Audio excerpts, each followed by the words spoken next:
There's something about like films, like this is my, from yesterday, this is my fourth viewing of this film. And it's like, no, every time I watched it, I've enjoyed it more. It's like there was more to see and more to sort of, for it to sink in a way, more things to do. So, thank you. And I won't say much because, like, just maybe I'll speak for a little while and then you can, and then we'll just take questions or comments from everyone here.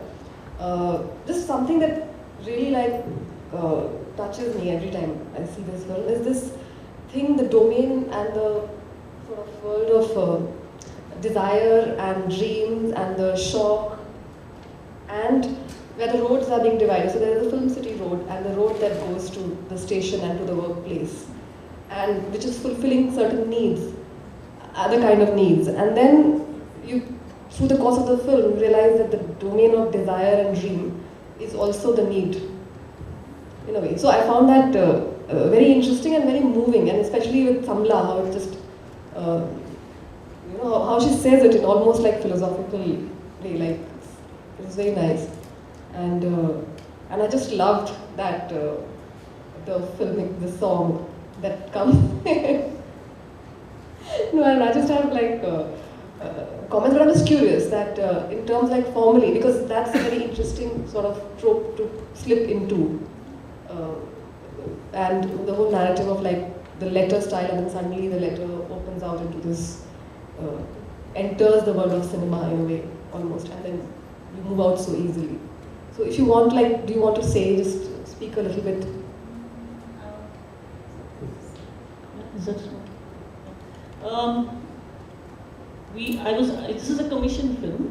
I was asked to do a film for a program called Cinema City, looking at the relationship between the city of Bombay, its citizens, and the idea of cinema, because Bombay is supposed to represent cinema. At any rate, it's a production house, a big production house of cinema. I had been wanting to do something on Goregaon East, which is where I lived, which is where I've been living for many years. And I think I tried to marry those two, what I was asked to do and what I also wanted to do. What I tried to do, which is perhaps why it goes into that and comes out, to figure out a sort of simple tone of how I would try to think about that space. I tried to think of I've grown up in Lucknow, and I tried to think that if I was to write to a cousin whom I'm still in touch with, whom I showed this film to later, who's never visited me in Bombay, how would I refer to Bombay? And how would I refer to the world that I lived in? I think it's quite an incomplete film. There are many things, it would be a much longer letter, I think, if I were to actually write that letter. But I think that the idea of doing that song came from that. Today when I was watching the film, I was like, even if this was meant to be romantic, which turns into like kind of a violent romance, but I also know that as children, when watching mainstream films meant so much, like because we weren't really allowed in, somewhere our idea of romance was to be the desirable person in this kind of a situation. And I think that's where that song somewhere came from. Leaving it, that's what it was. I had once actually, my bag had got stolen in Bombay, exactly like this. And I think one day when I was returning from, I'd hurt my knee or something, I was returning from my physiotherapist and going over the highway, it had struck me that, like, seen from the outside, the idea of a motorcycle, I think that's how it came to be into this film. Yeah. But yeah. So the question of like, when you raise the question of access, that how the access to the world of cinema is kind of reducing so much in such a like almost like actually a violent way, in a way, with the sort of landscape being raised and being changed, even as we are sort of living, and how it's too quick a change, and too quick, like in their memory only. Like this guy was recounting like so many cinema theaters, and you go like half of them are probably like not there anymore. So most of them, yeah. So it raises an important question to even like that who has access to even the world of dreams, like almost like that. It's like she's saying, "Ab this is surprise of Chingle." When you take away the dream, then what is kind of left? So I think. I mean, well, Sharmila, who's younger, for her that's not her dream, right? Like I take her to the theatre because I want to show her, and she likes it. But it's like an acquaintanceship with something new. I don't know if we managed to put it across in the film, but somewhere it started seeming to me that the spectacle of the mall was like the new projection, of fantasy. Yeah, so more than so it's different, I think, in some ways for and yeah, there is change, and in that sense, like by becoming a character in the film, though that would be a bit disingenuous in the sense I am narrating the whole film, but somewhere I did try to stay a character also and not just sort of take over the film. But I hope that you can see that it's somewhat different. And so what do I say? What is the one thing I say about this change? But yes, there is violence also in that change, and I hope some of that is indicated.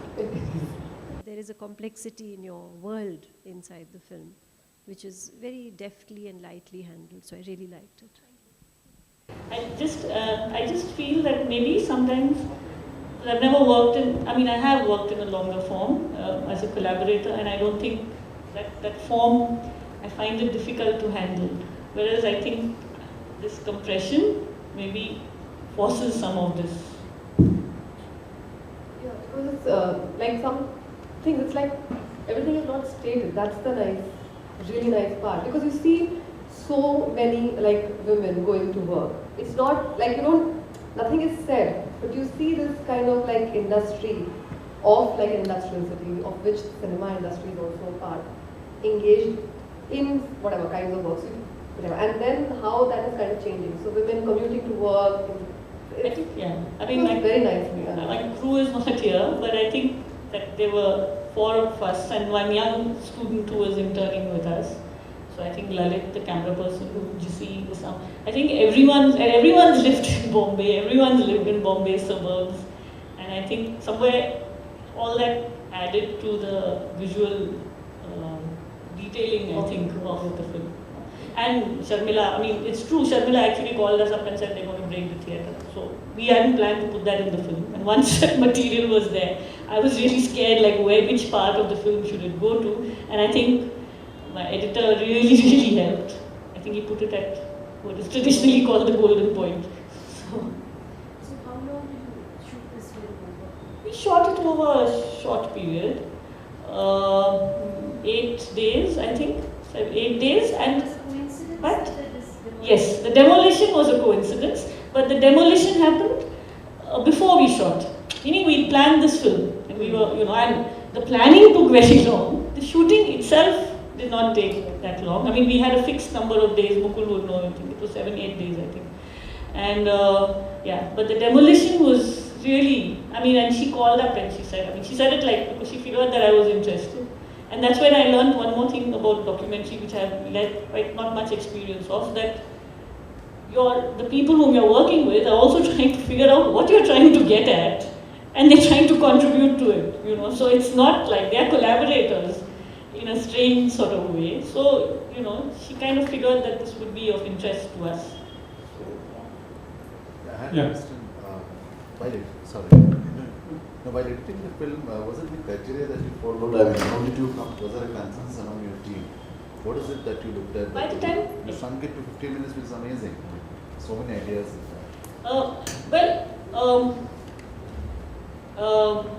By the time we edited, it was really the editor and me who were working together. We had created a kind of script, in a sense, during research, because I had another friend, I can now think of 20 people sitting here, Paromita, who'd asked me to try and figure out, so what was I getting at, and what was bothering me, and what was, So I knew that I knew that I wanted to do something about the husband-wife relationship, because if I wanted to talk about gender, I wanted to be able to talk about a relationship where that the other is also included, and I can see some to and fro, because that's where I was at in life. Yeah, and some things, like for instance, Sharmila had actually got married, and it was difficult to access her after that, and our in-laws wouldn't give permission, so we just got an audio recording. But so the processes had also already informed the kind of structuring, because she used to work at my place and she was at the loose end, and in fact Sarai had worked on this project called Cyber Mohalla, and there was this book brought out by these young people in Delhi, and I used to give it to her to read, and she used to want to write like that, and so from that came out that whole narration that she does, I think, out of that desire to sort of be able to do something like that. So yeah, we had blocks in that sense. Then it was, and we'd already, some things we realized before the edit or during the edit, we couldn't have. I mean, the edit took much longer. The shooting took 8 days, but we took a good while to edit. Like for instance, actually Samla's husband, who's a fairy wala, he's acted as a film extra. You can't make out very much, and I'm afraid it's not a good copy also that I got, but he's very fair, so he's often played a white man extra because they live on Film City Road. And earlier I used to think, oh, that's the story. But then, where is she in that story? And so that's why I said that compression really helped, because a lot of things, so between that and this conversation, where apart from the fact that this conversation is so evocatively beautiful, he talked to me once and he rattled off the names of cinemas. So it sounded like once I read a Pablo Neruda poem, which he takes the names of so many cities, that's the poem. And I thought, oh, so that identification that this is poetic was there. But how it played out, we hadn't anticipated. So we already knew what we wanted in. Then it was, it wasn't so perhaps difficult to interweave them. And that one thing which troubled me, I think my editor resolved, is like, when do we show that the theatre broke down? Don't want to make too much of it, don't want to make too little of it. But the rest of it, I don't think it's very difficult actually to thread that. I think that was the difficult part. Reflection on cinema in terms of like what, the women who were talking about the dreaming of being in a film, for instance, were by the ones who, and the woman who, was Sharmila, the one you brought to the film for the first time, who was commenting on it, were by the people who went very rarely, wish they had gone more perhaps, and the gentleman who was really the cinephile who could recite them all over town. And I'm not sure if it was your choice of what to include or what he said, but was not very reflective about it. Was not very reflective about it. I mean, he told you this. He told you the cinema halls he'd been to and such, but he wasn't really telling you so much what he thought about it. Or at least, what was this a? Well, I was just asking whether this was sort of a conscious Actually, choice. for me, the interview was about her and her absence from his experience, and about them, because I loved to see them together, and I could clearly see a connection between them, which sort of enchanted me, I suppose. But yeah, I mean, it was about her. Yeah, so somewhere my commission brief was it was about gender. I wanted to actually make the film about her. It was a somewhat risky, I don't think so, but it was a choice to include this. I mean, there are many sequences where just she's talking, and we had a lot of interviews, but I think that nothing spoke so much about her being outside of that space as this interview did. And not in a way that she's not like saying, oh, but it's like, when we were making this film, and I wish like we pushed ourselves more visually in some directions, I used to say, so big deal, So the big theatres are gone. So I've been to a film school where we used to diss some of this cinema. So now what am I standing up and celebrating it for? Just because I liked it as a child. So, etc., etc. But I think that the one thing that I figured out that it's a bit like, how like women wear shiny earrings, or they put like something at the end of their saris or something. It's a bit like that. You want that. Don't know why. I mean, maybe that's what the market is offering you. You also want it, and then you don't have quite the access to it. So I wish that imagery which we have in pieces here and there, that like women actually they're making those banglis and there's tinsel and and that woman going into. So like my eye was there, but sure, you saw this man who was not like being. I wanted to do actually another film with him, which we never managed to do, which is him in that place where he goes hawking. But yeah, in this film clearly, perhaps he's being ill-served by being in the service of expressing something about his wife. Surely. For me, documentary is more informative and factual, tending to be boring, but you put a lot of ideas together and very interestingly, and almost a condensed form of a long film. I'm glad. Thank you. So we I'm here, so in case anyone would like to Yeah. later. Thank you.